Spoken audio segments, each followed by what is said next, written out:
नमस्कार दोस्तों, मैं किशोर कुमार साहू। मेरे इस चैनल मैकेनिकल माइंड में आप सभी का स्वागत है। आप लोग देख रहे हैं fluid mechanics and fluid machinery का वीडियो सीरीज।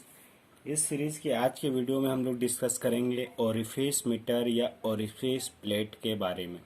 ठीक है, जैसा कि हमने लास्ट टॉपिक पढ़ा हुआ है वेंचुरी मीटर, और venturi meter, orifice meter, Pitot tube, ये तीनों क्या है, एक मेजरिंग डिवाइस है जो बर्नौली के सिद्धांत पे कार्य करता है।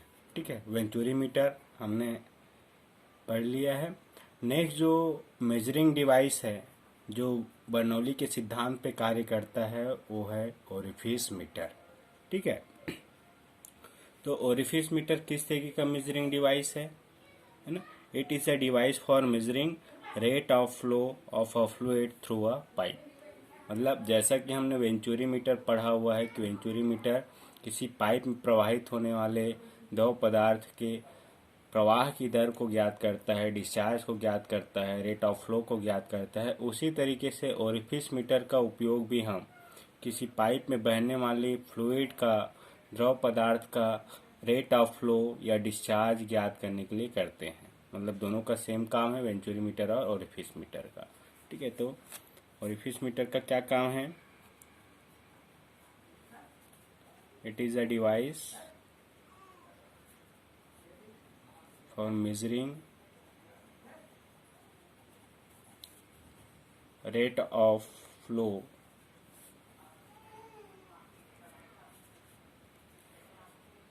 of a liquid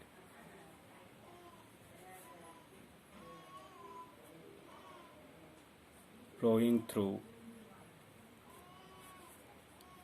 a pipe। किसी पाइप से बहने वाले द्रव का प्रवाह की दर ज्ञात करने के लिए हम ओरिफिस मीटर का उपयोग करते हैं।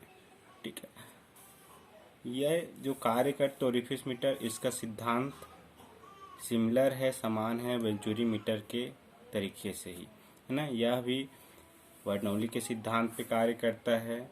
यह मेजरिंग डिवाइस जो है वो कंटिन्यूटी इक्वेशन पे कार्य करता है। ठीक है, तो बेसिकली ये सेम प्रिंसिपल वर्किंग पे ही काम करता है जैसा वेंचुरी मीटर है।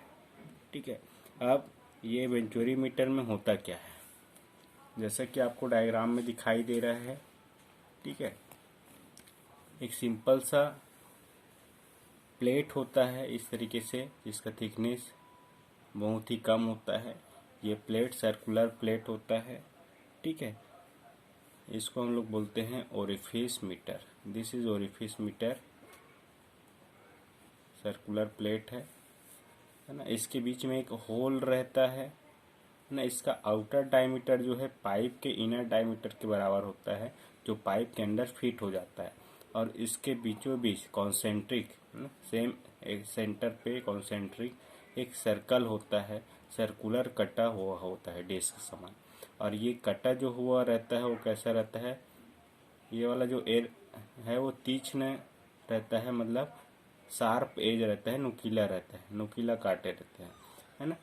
और ये जो डायमीटर आप देख रहे हैं, इसका जो डायमीटर है वो किसके बराबर होता है, पाइप के डायमीटर के हाफ के बराबर। मान लो पाइप का डायमीटर D1 है ना।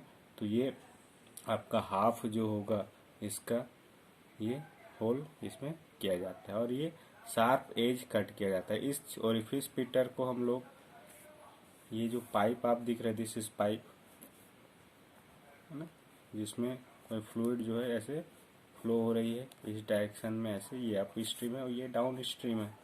ठीक है, नीचे धारा और ये वो नीचे धारा। और यहाँ पे बीचों बीच हमने देख रहे हो ओरिफिस मीटर को कनेक्ट कर दिया गया है। ठीक है, तो ये आप फ्रंट से देखेंगे तो ये वाला ये सेक्शनल व्यू आपको दिखाई दे रहा है ना। यहाँ से ये तीक्ष्ण ऐसा नुकीला कट्टा होता है, इसको कनेक्ट कर देते हैं। ठीक है, तो ये ओरिफिस मीटर को ऐसे कनेक्ट किया जाता है। ये होल इसमें रहता है एक पाइप के डायमीटर के हाफ के बराबर। ठीक है, अब ये ओरिफिस मीटर जो है ये डिस्चार्ज को कैसे नापता है। ठीक है, तो पहली बात तो ये कि तो सिंपल इसका बनावट है, कोई इसमें बड़ी बात नहीं है। ये जो प्लेट है वो मेटल का ही बना रहता है, स्टेनलेस स्टील जैसे कुछ पदार्थ से। ठीक है, अब इसमें जब फ्लूइड फ्लो हो रहा है, ठीक है, तो यहाँ से ऐसे फ्लो होना, इस तरीके से ये पैटर्न में फ्लो होता है।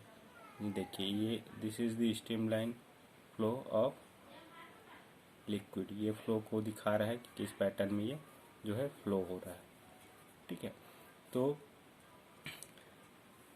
यहाँ पे आप देखेंगे कि जो ओरिफिस मीटर है, यहाँ से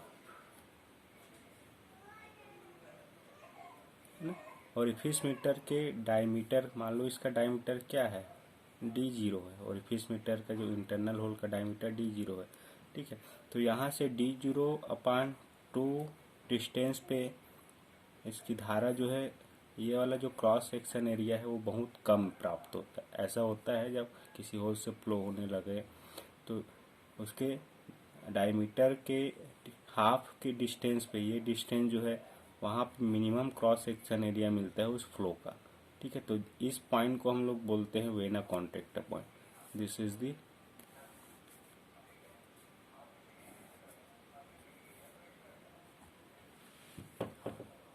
vena contractor point. Vena contractor point क्या है? वह बिंदु है, वह क्रॉस अनुप्रस्थ काट है जहाँ पे हमें इस द्रव के प्रवाह का न्यूनतम अनुप्रस्थ काट क्षेत्रफल प्राप्त होता है। तो ये ओरिफिस के बाद ओरिफिस डायमीटर के हाफ के जस्ट डिस्टेंस पे ऐसा होता है, ठीक है। तो देखिए यहाँ से जब ये फ्लो हो रहा है तो ये पाइप का जो डायमीटर है, ये इनलेट हो गया, ये D1 है, और ये 0.1 ले लेते हैं जहाँ पे, है ना, ये पूरा पाइप का डायमीटर है, यहाँ से फ्लो होता है मिनिमम, ये हम क्रॉस सेक्शन 2 ले लेते हैं, ठीक है। तो ये यहाँ पे हम वेलोसिटी, एरिया और प्रेशर हम लोग देखेंगे, और यहाँ पे वेलोसिटी प्रेशर हम देखेंगे कि मिनिमम है। तो यहाँ पे प्रेशर का वैल्यू P1 है और यहाँ पे P2 है। तो प्रेशर का वैल्यू यहाँ पे वेलोसिटी कंटिन्यूटी इक्वेशन से क्या होगा, या प्रेशर ड्रॉप के प्रिंसिपल से क्या होगा, बर्नौली के सिद्धांत से हमने पढ़ा हुआ है। अगर वेलोसिटी बढ़ रहा है तो ऑब्वियस सी बात है प्रेशर जो है वो क्या होगा, कम होगा, तभी वो इक्वेशन जो संतुलित अवस्था में रहता है ना। मतलब वेलोसिटी हेड बढ़ाओगे, प्रेशर हेड क्या होगा, कम होगा। तो यहाँ पे वेलोसिटी बढ़ने के कारण क्या हो जाता है, प्रेशर जो है कम होता है। मान लो P2 प्रेशर है, V2 वेलोसिटी है, एरिया A2 है, ठीक है, इस मैंने कॉन्ट्रैक्टर पॉइंट पे। तो ये प्रेशर जो है कम होता है मिनिमम, इसलिए मिनिमम क्रॉस सेक्शन एरिया को ही हमेशा लेते हैं ताकि आपको प्रेशर डिफरेंस कम मिले। इसी प्रेशर डिफरेंस का यूज़ करके ही हम लोग क्या करते हैं, डिस्चार्ज को कैलकुलेट किया जाता है, ठीक है। तो अब हमारे पास 2 पॉइंट है, इसमें 1 पॉइंट और ये 2 पॉइंट है। ये 1 पॉइंट जहाँ पे पाइप का पूरा डायमीटर है, और 2 पॉइंट कहाँ पे ले, जहाँ पे vena contractor point. Vena contractor क्योंकि मिनिमम क्रॉस सेक्शन एरिया है, इसलिए इस पॉइंट को हम ले रहे हैं, ठीक है। अब ये दोनों पॉइंट पे हम क्या करेंगे, बर्नौली के सिद्धांत को अप्लाई करेंगे, ठीक है। अब देखिए प्रेशर डिफरेंस मापने के लिए यहाँ पे एक मैनोमीटर लगा रहता है, ठीक है। तो मैनोमीटर में एक सिरा जो है किससे जुड़ा रहता है, पाइप से, जहाँ सेक्शन 1 पे आप दिख रहा है जहाँ पे पूरा फ्लो हो रहा है, और दूसरा सिरा जो जुड़ा रहता है वो है ना कॉन्ट्रैक्टर पॉइंट पे। तो ये कितने डिस्टेंस होता है, तो ये जो आप देख रहे हो, ये ओरिफिस मीटर से अप स्ट्रीम के तरफ ये होता है पाइप के डायमीटर के 2 गुने, 2D1 हो गया, है ना। इतने डिस्टेंस पे ये सिरा को कनेक्ट करते हैं। वैसे ही दूसरा सिरा वेना कॉन्ट्रैक्टर कितने पे होता है, ओरिफिस के डायमीटर के हाफ, D0/2, ठीक है। ये दूसरा सिरा कनेक्ट होता है। अब यहाँ पे प्रेशर कम है, और ये जो मैनोमीटर हम लोग यूज़ कर रहे हैं वो कौन सा है, डिफरेंशियल मैनोमीटर है। डिफरेंशियल मैनोमीटर, यूट्यूब मैनोमीटर क्या होता है पहले डिस्कस किए हैं, जिसमें हम लोग प्रेशर डिफरेंस मेजर कर सकते हो। डिफरेंशियल मैनोमीटर होता है यूट्यूब पैटर्न में, इसलिए यूट्यूब मैनोमीटर है। तो इसमें मान लो Hg भरा हुआ है, या इसमें जो फ्लूइड फ्लो है उसके आधार पे ये होता है। ये हेवी लिक्विड भी हो सकता है, लाइट लिक्विड भी हो सकता है, जो यहाँ पे फ्लो है उसके कंपेरिजन में ज़्यादातर हम लोग पारे का यूज़ करते हैं। तो यहाँ पे प्रेशर कम है तो ये वाला लेवल ऊपर और ये वाला लेवल नीचे आएगा। तो यहाँ पे जो मैनोमीटर का जो रीडिंग है वो आपको मिलेगा। मैनोमीटर से मान लो ये रीडिंग क्या है, एक्स है। तो ये पारे के लेवल में या मैनोमीटर में जो भी लिक्विड भरा है उसके लेवल में डिफरेंस एक्स है, जो कि क्या है, मैनोमीटर का रीडिंग है। ठीक है, इसी रीडिंग का यूज़ करके यहाँ पे हम प्रेशर डिफरेंस कैलकुलेट करते हैं और उसी प्रेशर डिफरेंस का यूज़ करके पूरा क्या निकालते हैं हम लोग, इसमें रेट ऑफ फ्लो को कैलकुलेट कर सकते हैं। ठीक है, तो ये पूरा इसका कंस्ट्रक्शन है और वर्किंग है, किस तरीके से ये वर्क करता है। ठीक है, अब बेसिकली इसमें आपको एक्सप्रेशन डिराइव करना है ओरिफिस मीटर के लिए। ठीक, तो मान लेते हैं लेट क्या है, late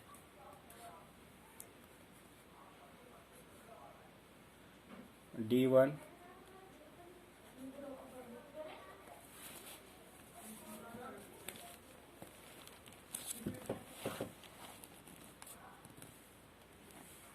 diameter of pipe at section 1, A2 cross section area at section 1, A1, P1 pressure at section 1, V1 velocity of flow at section 1 ना, ये सभी चीज़ें पता है। वैसे ही हमें वेना कॉन्ट्रैक्टा ओरिफिस मीटर का डायमीटर D0 ले लेते हैं। This is the diameter of orifice meter. Orifice जो इंटरनल होल कटा हुआ है, A0 हम निकाल सकते हैं। Cross section area of orifice है ना, इस तरीके से हमें चीज़ें पता रहेगी। ठीक है, एक्स क्या है यहाँ पे, x is the reading of manometer, differential manometer का रीडिंग है जो बताएगा। ठीक है, इसी तरीके से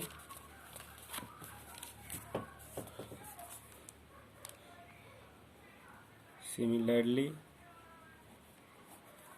हमें सेक्शन 2 पे भी मिलेगा। मान लो D2 डायमीटर सेक्शन 2 पे है ना, P2 प्रेशर है सेक्शन 2 पे, V2 वेलोसिटी है सेक्शन 2 पे, and A2 cross section area है सेक्शन 2 पे। This are the at section 2। और ये सेक्शन 2 क्या है, वेना कॉन्ट्रैक्टा पॉइंट है। इसको भी आपको याद रखना है। वेना कॉन्ट्रैक्टा पॉइंट क्या है ये पूछ सकते हैं, है ना। जब ओरिफिस से बहती है तो एक मिनिमम क्रॉस सेक्शन एरिया मिलता है, उस बिंदु को वेना कॉन्ट्रैक्टा पॉइंट बोलते हैं। ठीक है, वहाँ पे मैक्सिमम आपको प्रेशर डिफरेंस मिलेगा, इसलिए हमने वेना कॉन्ट्रैक्टा पॉइंट को मिला हुआ है। ठीक है, अब ये सारी चीज़ें हमें पता है। अब क्या करेंगे, दोनों पॉइंट पे हमें बर्नौली का इक्वेशन अप्लाई करना है। By applying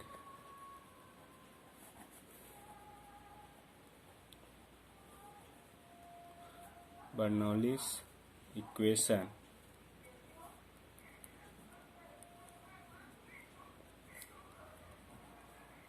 at section 1 and 2, section 1 और 2 पे आपको बर्नौली का इक्वेशन अप्लाई करना है। ये सेक्शन 1 पे हो जाएगा P1 अपान रो जी प्लस V1 का स्क्वायर अपान 2G प्लस Z1 क्या है, पूरे पाइप हॉरिजॉन्टल है, उसका डेटम से हाइट है ना। ये बराबर हो जाएगा P2 अपान रो जी सेक्शन 2 पे प्रेशर एनर्जी प्लस V2 का स्क्वायर अपान 2G सेक्शन 2 पे काइनेटिक एनर्जी प्लस Z2 का हाइट डेटम लाइन से। तो अब ये पाइप हॉरिजॉन्टल है तो Z1 is equal to Z2 हो जाएगा, तो ये कैंसिल आउट हो जाएगा डेटम एनर्जी जो है। ठीक है, फाइनली आपको मिलेगा P1 upon rho g minus P2 upon rho g is equal to V2 का स्क्वायर अपान 2G माइनस V1 का स्क्वायर अपान 2G। ये इक्वेशन मिलेगा। फाइनली आप देखेंगे कि ये P1 minus P1/ρg minus P2/ρg क्या है, प्रेशर हेड डिफरेंस है जिसको हम H से डिनोट कर रहे हैं। तो ये आपको मिलेगा V2 का स्क्वायर माइनस V1 का square upon 2g। This is equation number 1। Pressure difference कितना है दोनों पॉइंट पे, ये हमें मिल गया V2 स्क्वायर माइनस V1 के स्क्वायर। ये इक्वेशन हम क्यों यूज़ करेंगे, वेलोसिटी फाइंड आउट करने के लिए, क्योंकि आपको डिस्चार्ज चाहिए और डिस्चार्ज का फार्मूला हमें पता है क्या होता है। ठीक है, eight vena contracta point, section 2 पे क्या होगा, वेना कॉन्ट्रैक्टा पॉइंट पे। ठीक है, ये होगा यहाँ पे आप लोग देखिए वेना कॉन्ट्रैक्टा पॉइंट पे क्या हो रहा है, ओरिफिस मीटर से वेना कॉन्ट्रैक्टा में एरिया कम हो रहा है, डिक्रीज हो रहा है। तो वहाँ पे एक कोफिशिएंट हम लोग यूज़ करते हैं, कोफिशिएंट ऑफ कॉन्ट्रैक्शन। यहाँ पे कौन सा कोफिशिएंट यूज़ करते हैं, कोफिशिएंट ऑफ कॉन्ट्रैक्शन, संकुचन का गुणांक, क्योंकि संकुचित हो रहा है। इसको सी से डिनोट करता हूँ, ये होता है वेना कॉन्ट्रैक्टा का एरिया अपान ओरिफिस का एरिया। तो ये हमें पता है, तो यहाँ से हमें A2 का वैल्यू ओरिफिस एरिया के टर्म में मिलेगा, क्योंकि कोफिशिएंट ऑफ कॉन्ट्रैक्शन पता रहता है, संकुचन गुणांक, और ओरिफिस का एरिया भी पता है हमें। वेना कॉन्ट्रैक्टा का एरिया पता नहीं है, इसलिए इस एरिया को हम ओरिफिस एरिया और कॉन्ट्रैक्शन कोफिशिएंट के फॉर्म में लिखा हुआ है। ठीक है, दिस इज इक्वेशन नंबर 2। अब क्या होगा, कंटिन्यूटी इक्वेशन अप्लाई करना है by continuity equation at section 1 and 2। तो क्या हो जाएगा, ये 1A1 is Q total rate of flow है पाइप से, is equal to A1V1 is equal to A2V2, ये होगा। अब यहाँ पे हमें V1 का वैल्यू जो है V2 के टर्म में फाइंड आउट करना है। तो ये हो जाएगा A2 का टर्म हमने कैलकुलेट किया है A0 के टर्म में, CC A0 V2, और ये नीचे ले आइए A1। ठीक है, तो ये V1 की वैल्यू हमें मिलेगा V2 और कॉन्ट्रैक्शन ऑफ कोफिशिएंट के टर्म में। ठीक है, ये इक्वेशन नंबर 3 है। ठीक है, अब फ्रॉम इक्वेशन नंबर 1, ये जो इक्वेशन हमें मिला था वहाँ से हमें क्या मिलेगा। ठीक है, हमें मिल जाएगा 2GH is equal to V2 का square minus CC A0 V2 का स्क्वायर अपान A1 का पूरे का स्क्वायर मिलेगा इक्वेशन 1 से। 2G को मैंने इधर पक्षांतर कर दिया है। यहाँ से हमें वेलोसिटी V2 का मान मिलेगा। V2 का मान क्या मिलेगा, यहाँ से V2 स्क्वायर कॉमन है, V2 का स्क्वायर कॉमन, और ये पूरा टर्म नीचे आ जाएगा। तो ये आएगा 2GH अपान 1 माइनस A0 A1 का स्क्वायर और CC का स्क्वायर, ये इस तरीके से टर्म मिलेगा आपको। ठीक है, आगे इसको और सॉल्व करेंगे तो V2 का वैल्यू हमें क्या फाइंड आउट होगा। ठीक है, तो V2 का वैल्यू जो है हमें इस तरीके से कुछ मिलेगा, 2GH अपान 1 माइनस A0 का स्क्वायर अपान A1 का स्क्वायर, या पूरे का स्क्वायर लिख सकते हैं, और CC का स्क्वायर। इस तरीके से आपको V2 का वैल्यू मिलेगा। Now we have to calculate the discharge Q is equal to क्या होता है, ये A2V2 होता है, या इसको हम लोग ऐसा भी लिख सकते हैं CC A0 V2 का वैल्यू यहाँ से हम पुटअप करेंगे तो Q का वैल्यू क्या मिलेगा। देखिए Q का वैल्यू क्या मिलता है, इसको आप पुटअप कर दीजिए, 2GH अपान 1 माइनस A0 A1 का होल स्क्वायर और CC का स्क्वायर, ये वैल्यू इस तरीके से मिलेगा। ठीक है, दिस इज इक्वेशन नंबर 4। ये आपको Q का वैल्यू मिलेगा कॉन्ट्रैक्शन कोफिशिएंट के टर्म में, लेकिन इस फॉर्मूले को हम लोग डिस्चार्ज कोफिशिएंट के टर्म में भी लिख सकते हैं सीडी के टर्म में, क्योंकि ओरिफिस मीटर का डिस्चार्ज हमें पता रहता है, सीसी का वैल्यू पता नहीं रहता है। तो इस टर्म को हम लोग पूरा डिस्चार्ज के टर्म में मिलेंगे। तो डिस्चार्ज कोफिशिएंट सीडी और सीसी में एक रिलेशन होता है बाई यूजिंग द रिलेशन। क्या रिलेशन होता है? ये होता है CD is equal to CC root of 1 minus A0 upon A1 का square upon root of 1 minus A0 A1 का स्क्वायर CC का स्क्वायर। ये इस तरीके से होता है ना। इस वैल्यू को आप इक्वेशन नंबर 4 में रखेंगे, फ्रॉम इक्वेशन 4, ठीक है। तो ये आपको क्या मिलेगा, क्यू का वैल्यू आप सॉल्व करेंगे तो ये वैल्यू आपको मिल जाएगा। इक्वेशन नंबर 2 में आप 4 में रखिए, यहाँ पे इक्वेशन नंबर 4 है। सीसी का वैल्यू आपको रखना है, put value of CC in terms of CD, है ना।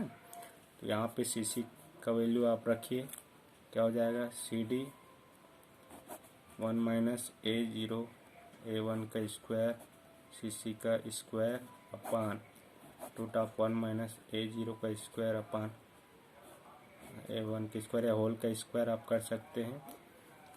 ये वैल्यू हमने रख दिया। A0 है √2GH अपान 1 माइनस A0 A1 का स्क्वायर CC का स्क्वायर, इस तरीके से है, ठीक है। ये वाला टर्म जो है कैंसिल आउट हो जाएगा। फाइनली क्यू का वैल्यू आपको क्या मिलेगा, ये मिलेगा CD A0 root of 2GH upon root of 1 minus A0 square A1 का स्क्वायर, ठीक है। इस तरीके से ये फाइंड आउट होगा। इसको आप और सॉल्व आउट करेंगे तो ये रिलेशन आपको मिलेगा CD A1 A0 root of 2GH upon root of A1 का स्क्वायर माइनस A0 का स्क्वायर। तो इस तरीके से आपको ये डिस्चार्ज का फॉर्मूला मिलेगा इक्वेशन नंबर 5 से, ठीक है। सेम इक्वेशन है जैसा वेंचुरी मीटर के लिए हमने फाइंड आउट किया हुआ था। CD क्या है, डिस्चार्ज ऑफ ओरिफिस मीटर है। A1 सेक्शन 1 पे एरिया है, A0 ओरिफिस का एरिया है, √2GH G गुरुत्वीय त्वरण है, H क्या है, प्रेशर डिफरेंस है उस पाइप में बहने वाले पाइप के दो बिंदु के बीच, और A1 A0 तो पता ही है। अब इस इक्वेशन में हमें H का वैल्यू फाइंड आउट करना है। तो H का वैल्यू क्या होता है, हमने पहले भी डिस्कस किया हुआ था। यहाँ पे CD क्या है, CD कोफिशिएंट ऑफ डिस्चार्ज है ओरिफिस मीटर के लिए, और ओरिफिस मीटर, ठीक है। अब H क्या है, H is the pressure head difference, है ना। तो ये जो वैल्यू है आपको मिलेगा मैनोमीटर से, ठीक है। ये सेक्शन 1 और सेक्शन 2 पे प्रेशर हेड डिफरेंस होता है, जिसकी वैल्यू हमें डिफरेंशियल मैनोमीटर से मिलेगा। क्या होता है, H is equal to X SH upon A0 minus 1, ये होता है। वेंचुरी मीटर के केस में जैसा था वैसा ही होगा। अगर मैनोमीटर में हैवी लिक्विड भरा हुआ है, फ्लोइंग फ्लूइड से हैवी है, तो ये होगा H is equal to X SH upon A0 minus 1। अगर मैनोमीटर में लाइट लिक्विड भरा हुआ है, जैसा पाइप में फोर है उसके, तो ये इक्वेशन हो जाएगा SL upon X H is equal to X in bracket 1 minus SL upon SO, ठीक है। तो ये दो इक्वेशन है। SH और X क्या है, मैनोमीटर में जो रीडिंग बता रहा है या उसमें जो लिक्विड भरा है उसका डिफरेंस है लेवल का। SH हैवी लिक्विड का स्पेसिफिक ग्रेविटी, और ये S0 क्या है, पाइप में बहने वाले फ्लूइड का स्पेसिफिक ग्रेविटी है ना। वैसे ही यहाँ पे लाइट मैनोमीटर में जो भरा हुआ है लिक्विड, लाइट लिक्विड होगा तो उसका स्पेसिफिक ग्रेविटी है H0, आपका पाइप में बहने वाले फ्लूइड का स्पेसिफिक ग्रेविटी। तो इस तरीके से हम एक इक्वेशन का यूज़ करके हम लोग पूरा डिस्चार्ज की वैल्यू जो है कैलकुलेट कर सकते हैं किसी भी ओरिफिस मीटर से। कॉन्सेप्ट सेम है जैसा वेंचुरी मीटर में था, फॉर्मूला भी वैसा ही है ना।